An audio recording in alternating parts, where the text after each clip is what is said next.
Hello everyone, welcome to RV Sirs English. So students, in this video, we are going to learn 10th standard semi-English poem, A Teenager's Prayer. मित्रांनो, या व्हिडिओमध्ये आपण A Teenager's Prayer he poem शिकणार आहोत. Let's get started. Each day brings new beginnings, decisions I must make. I am the only one to choose the road that I will take. मित्रांनो, या पोयममध्ये एक teenager म्हणजे एक किशोरवयीन मुलगा, teenager म्हणजे ज्यांचं वय 13 पासून तर 19 पर्यंत म्हणजे 13 पासून 19 या वयापर्यंत जी मुलं असतात त्यांना आपण टीनेजर असं म्हणतो. आणि ही टीनेजरची एका किशोरवयीन मुलाची किंवा मुलीची प्रार्थना आहे आणि तो प्रार्थना करत आहे देवाला. तो मुलगा किंवा मुलगी म्हणजे ती टीनेजर म्हणते, each day brings new beginning. येणारा प्रत्येक दिवस, ब्रिंग्स म्हणजे आणणे, न्यू बिगिनिंग म्हणजे नवीन सुरुवात. येणारा प्रत्येक दिवस नवीन सुरुवात घेऊन येतो. डिसिजन्स आय मस्ट मेक, आणि डिसिजन्स म्हणजे निर्णय हे मला घ्यावेच लागतात. आय मस्ट मेक म्हणजे याच्यामध्ये ऑब्लिगेशन आहे की मला निर्णय घ्यावेच लागतात. I am the only one two choose. Choose म्हणजे निवडणे. तो टीनेजर म्हणतो की मी एकटाच आहे जो निवडणार. The road that I will take, की मला कुठल्या रस्त्याने जायचं आहे किंवा जीवनाचा रस्ता जो आहे कुठला निवडायचा आहे तो डिसिजन हा मला स्वतःला घ्यावा लागणार, असा तो टीनेजर पहिल्या स्टॅन्झामध्ये आपल्याला सांगतो. I can choose to take the road of life that leads to great success or travel down the darker road that lead to great distress. मग आता सेकंड स्टॅन्झामध्ये त्या टीनेजर समोर दोन ऑप्शन आहेत. तो म्हणतो I can choose to take the road of life.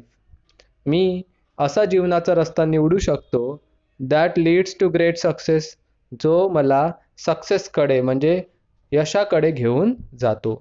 असा रस्ता जो यशस्वीततेकडे किंवा यशाकडे मला घेऊन जाणार असा रस्ता मी निवडू शकतो.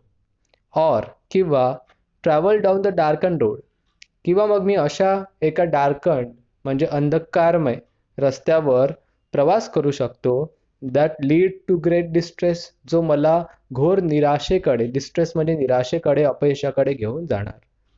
तर इथे डार्कन रोड यासाठी म्हटलेला आहे की जो अपयशाकडे घेऊन जाणारा रस्ता आहे तो अतिशय अंधकारमय आहे, म्हणजे जो चुकीचा मार्ग आहे. आणि अशा प्रकारे दोन मार्ग, दोन रस्ते टीनेजरच्या समोर आहेत.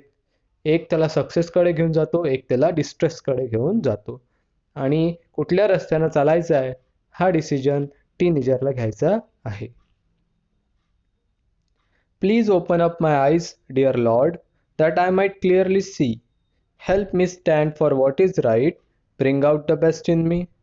त्यामुळे तो टीनेजर देवाला प्रार्थना करतो. तो म्हणतो डिअर लॉर्ड, लॉर्ड म्हणजे देव, god. Please open up my eyes म्हणजे माझे डोळे उघडा. तो देवाला म्हणतो की देवा माझे डोळे उघड. That I might clearly see, जेणेकरून मी क्लिअरली म्हणजे स्पष्टपणे पाहू शकणार. Help me stand for what is right. What is right म्हणजे जे योग्य आहे, स्टँड म्हणजे उभं राहणे, आणि हेल्प म्हणजे मदत कर. जे योग्य आहे ते त्यासोबत उभं राहण्यासाठी तू मला मदत कर. Bring out the best in me, आणि माझ्या आतमध्ये जे काही बेस्ट आहे, सर्वोत्तम आहे, त्याला बाहेर काढण्यासाठी किंवा डेव्हलप करण्यासाठी तू माझी मदत कर.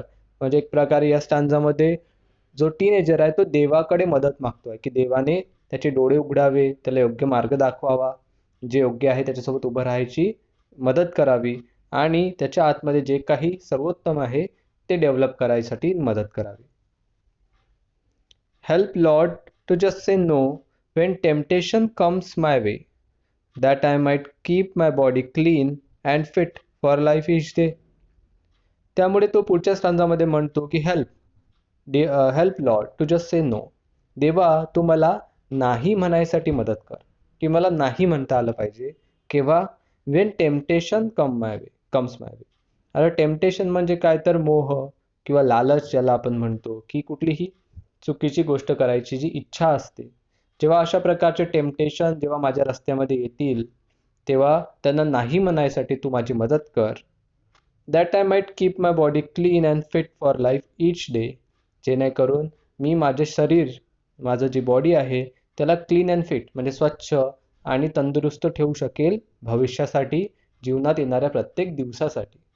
त्यामुळे टेम्पटेशनला नाही म्हणायसाठी मदत तू मला कर, असं तो टीनेजर देवाला म्हणतो.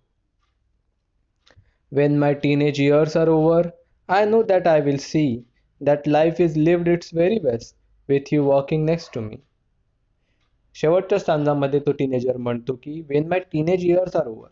वेन म्हणजे जेव्हा माझे टीनेज वर्ष म्हणजे हे जे वय आहे 13 ते 19चं, जेव्हा हे माझं वय संपून जाईल, ओव्हर होऊन जाईल, I know that I will C, तेव्हा माझी लाईफ कशी असेल हे मला माहिती आहे, असं तो म्हणतो. That life is lived it's very best.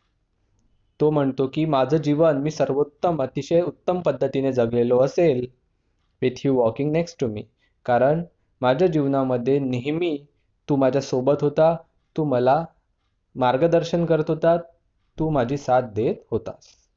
म्हणजे तो टीनेजर देवाला म्हणतो की देवा तू माझ्यासोबत होता, तू वेळोवेळी मला मार्गदर्शन दिलं आणि त्यामुळेच आज मी माझं जे जीवन आहे ते अतिशय चांगल्या पद्धतीने आतापर्यंत जगू शकलेलो आहे. तर मित्रांनो, अशी आहे ही पोयम टीनेजर्स प्रेयर, जे मॉर्स यांना लिहिलेली ही पोयम आहे. आय होप सर्वांना पोयम खूप चांगल्या पद्धतीने समजली असणार. समजली असल्यास नक्की व्हिडिओला लाईक करा, मित्रांबरोबर शेअर करा. नवीन असाल तर सबस्क्राईब करायला विसरू नका. I will see in another video. Till then take care. Good bye.